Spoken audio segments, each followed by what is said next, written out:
Price God. உங்களை சந்திப்பில் எனக்கு ரொம்ப சந்தோஷம். என்னோட பயணத்தை குறித்து நீங்கள் தொடர்ந்து பார்த்துட்டு இருக்கீங்க. கர்த்தர் உங்களை ஆசீர்வதிப்பாராக.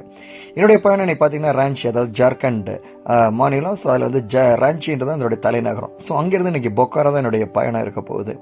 ஸோ இதில் நடக்கிற காரியங்களை குறித்து இன்னைக்கு நான் உங்கள்கிட்ட நான் தெளிவாக சொல்ல போகிறேன். அதோட இணைந்து தேவனுடைய வசனத்தையும் உங்களோட நான் இணைந்து சொல்ல போகிறேன்.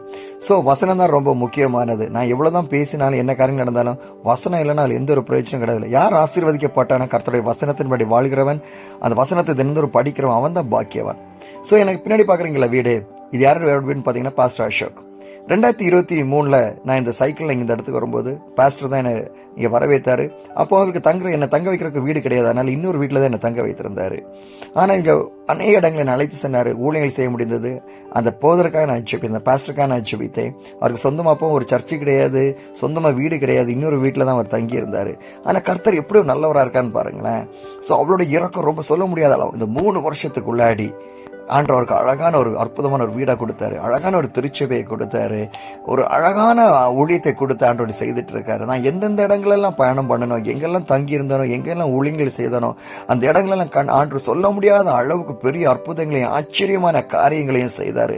அது இப்ப 2026 இந்த பயணத்துல என்னால பார்க்க முடியுது. ஏன்னா எங்கெல்லாம் நான் டிராவல் பண்ண சைக்கிள்ல போனேனோ எல்லா இடத்துக்கும் என்னால போக முடியல, சில இடங்களுக்கு நான் போறேன்.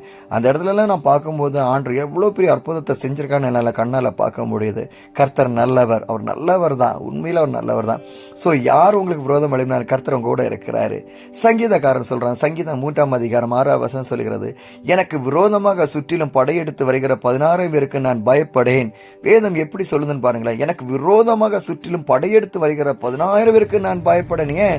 ஆண்டவர் என் கூட இருக்கும்போது நான் எதை குறித்து நம்ம பயப்படணும்? இப்ப நான் டிராவல் பண்ணிட்டு இருக்கேன். டிராவல் பண்ணிட்டு இருக்கும்போது என்னை பாதுகாக்கிற ஆண்டவர் தான். நான் ஓட்டுறனுடைய திறமையும் எதுவுமே கிடையாது, நான் எங்க திறமையில ஓட்டலும் கிடையாது. ஆண்டவர் என்ன வழி நடத்துறாரு. எனக்கு விரோதமாக எவ்வளவு காரியங்கள் நடக்குது. நான் டிராவல் பண்ணும்போது வண்டி குறுக்க வரும், ஆட்கள் குறுக்கே வருவாங்க, பெரிய பெரிய கனரக வாகனங்கள் வரும். சில நேரங்களில் இப்ப பாத்தீங்கன்னா தவறான ரூட்ல வந்துட்டேன், திருப்ப அந்த சரியான ரூட்ல நான் போனோம்.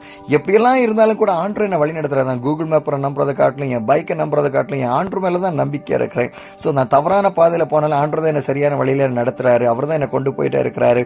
கர்த்தர் நல்லவர் என்பதை ருசித்து பாருங்கள். அவர் மேல் நம்பிக்கை இருக்கிற மனுஷன் பாக்கியவன் என்றுதான் பரிசுத்த வேதகம் தெளிவாக சொல்லுகிறது. சங்கீதம் 3ஆம் அதிகாரம் 6ஆம் வசனம் திரும்ப நான் வாசிக்கிறேன், கவனிங்க. எனக்கு விரோதமாக சுற்றிலும் படையெடுத்து வருகிற 16 பேருக்கும் நான் பயப்படேன். நான் எதை குறித்து நான் பயப்படுறதே கிடையாது. இயேசு என் கூட இருக்கும்போது நான் எதை குறித்து கவலைப்படுறது கிடையாது, எதை குறித்து நான் பயப்படுறதே கிடையாது. கர்த்தர் என்னை பாதுகாக்கிறார், என்னை வழிநடத்தி கொண்டே இருக்கிறார், ஆச்சரியமான காரியங்களை செய்து கொண்டிருக்கிறார். சாத்தான் எனக்கு எவ்வளவு நேரங்களை விரோதமாக எழும்பினா, சாத்தான் எவ்வளவு நேரங்களை அழிப்பதற்கு தீர்மானம் கட்டினான். ஆனா ஆண்டவர் என்னை கைக்கு விடவே இல்லையே. ஆண்டவர் என்னை காப்பாது. யோபோ எப்படி ஆண்டவர் பாதுகாத்தாரோ அதே மாதிரி தான் ஆண்டவர் என்னை பாதுகாக்கிறார். என்னுடைய ஊழியங்கள், என்னுடைய பயணங்கள் எல்லாத்தையும் கொடுத்து. சங்கீதம் 3ஆம் அதிகாரம் 7ஆம் வசனம் சொல்லுகிறது, கர்த்தாவை எழுந்தருளும், என் தேவனை என்னை ரட்சியும், நீர் என் பகைஞர் எல்லைகளை தடைகளை அடித்து துன்மார்க்குடைய பற்களை தகர்த்து போடுகிறேன் என்று பரிசுத்த வேதகம் தெளிவாக சொல்லுகிறது. கர்த்தாவை எழுந்தருளும், என் தேவனை என்னை ரட்சியும் என்று வேதம் தெளிவாக சொல்லி சங்கீதக்காரன் என்ன அழகாக சொல்ல, என்னை ரட்சியும் ஆண்டவரே. எனக்கு விரோதமாக எழும்புகிறார்கள் இருக்க, எனக்கு விரோதமாக எழும்புகிறவர்களோட காரியங்களை நீர் மாற்றி போடுவீர் ஆண்டவரே. எனக்கு விரோதமாக எழும்பினோட காரியங்களை என்னிடமிருந்து நீக்கி போடுங்க ஆண்டவரே, அகற்றி போடுங்க, அப்புறப்படுத்தி போடுங்க. நிச்சயமாக ஆண்டவர் செய்வார்.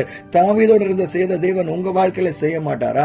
நிச்சயமாக போடார். அவருடைய எல்லா பிரச்சனைகள், என்னென்ன பிரச்சனைகளை சந்திக்கிறீங்களோ ஆண்டவர் உங்க வாழ்க்கையில அது பெரிய காரியங்களாக மாற்றி கொடுப்பாரு. சங்கீதம் 3ஆம் அதிகாரம் 8ஆவது வசனம் சொல்லுகிறது, ரட்சிப்பு கர்த்தருடையது, தேவனுடைய ஆசீர்வாதம் உம்முடைய ஜனத்தின் மேல் இருப்பதாக என்று வேதம் தெளிவாக சொல்லுகிறது. ஆண்டவருடைய ரட்சிப்பு கர்த்தருடையது. யாருடையது? கர்த்தருடைய அந்த ரட்சிப்பு உங்க வாழ்க்கையில இருக்கும்.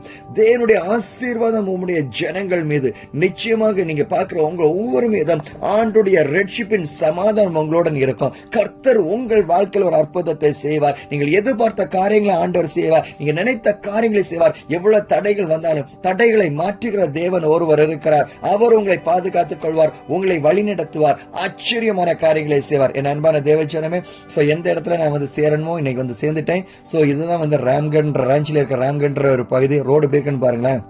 கல்கோரி பகுதிகள். ஸோ அதனால ரோடு சரியா இல்லை. ஸோ இன்னைக்கு இங்கே தான் நான் இன்னைக்கு ஹால்ட் ஆக போறேன்னு நினைக்கிறேன். ஏன்னா ஸோ இங்கேருந்து இன்னைக்கு பொக்காரோ போக முடியுமான்னு எனக்கு தெரியல. சில வேளையில இங்கே இருப்பேன், சில வேளை நான் கடந்து போய். ஸோ அடுத்த வீடியோவில் நான் எங்கே தங்கினேனா இல்லையான்றதை உங்களுக்கு நான் கண்டிப்பாக அப்டேட் பண்ணுறேன். ஸோ ரோடுகள் எல்லாம் பாருங்க என்ன விதத்தில் இருக்குன்னு சொல்லிட்டு. ஸோ இதுதான் இந்த பில்டிங்கு. ஸோ நான் இங்கே வரும்போது இதுதான் ஒரு ஆச்சரியமானதான் பாருங்களேன். நான் வரும்போது ஒரு ஃப்ளோர் தான் இருந்துச்சு. இப்போ பாருங்க 4 ஃப்ளோர் 3 ஃப்ளோர்ல இருக்குது. அற்புதத்தை செய்கிறார்.